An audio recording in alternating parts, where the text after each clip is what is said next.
ഗുരുഭ്യോ നമ. ഓം നമോ ഭഗവതേ വാസുദേവായ. ഓം നമോ നാരായണായ. നാരായണീയം ദശകം 44, ശ്ലോകം 3-4. പീതാംബരം കരവിരാജിത ശംഖചക്രകൗമോദഗീ സരസിജം കരുണാസമുദ്രം രാധാസഹായമതിസുന്ദരമന്ദഹാസം വാതാലയേശമനിശം ഹൃദി ഭാവയാമി. ശ്ലോകം 3. യദുവംശാചാര്യത്വാൻ സുനൃഭതമിതമാര്യകാര്യമിതി കഥയൻ ഗർഗോ നിർഗതപുളകചക്രേ തവ സാഗ്രജസ്യ നാമാനി. അന്വയം അർത്ഥം. ആര്യ ശ്രേഷ്ഠനായ നന്ദഗോപൻ യദുവംശാചാര്യത്വാൻ യദുവംശത്തിൻ്റെ ആചാര്യനായതിനാൽ ഇതം ഈ സംസ്കാരകർമ്മം സുനിവൃതം വളരെ രഹസ്യമായി കാര്യം ചെയ്യപ്പെടണം. ഇതി എന്നെ കഥയൻ പറയുന്നു.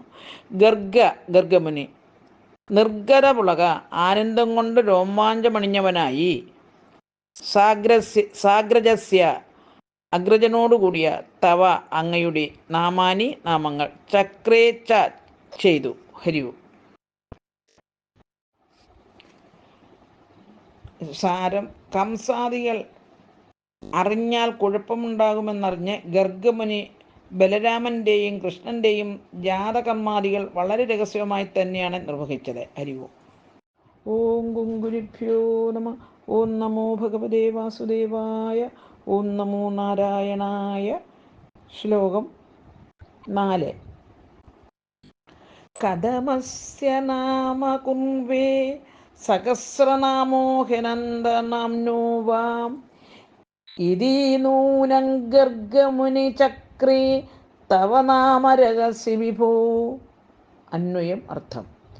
ഹി സഹസ്രനാംനഃ സഹസ്രം പേരുകൾ ഉള്ളവനെന്നും അനന്തനാംനഃ അനന്തനാമത്തോടു കൂടിയവനെന്നും പ്രസിദ്ധനായ അസ്യ ഈ ബാലകനെ കഥം എങ്ങനെയാണ് നാമ കുർവേ പേര് നൽകുന്നത് ഇതി നൂനം എന്ന് നിശ്ചയിച്ചിട്ടായിരിക്കും വിഭു ഭൂവായിട്ടുള്ളവനെ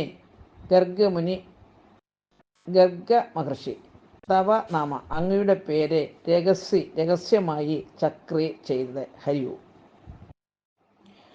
സാരം.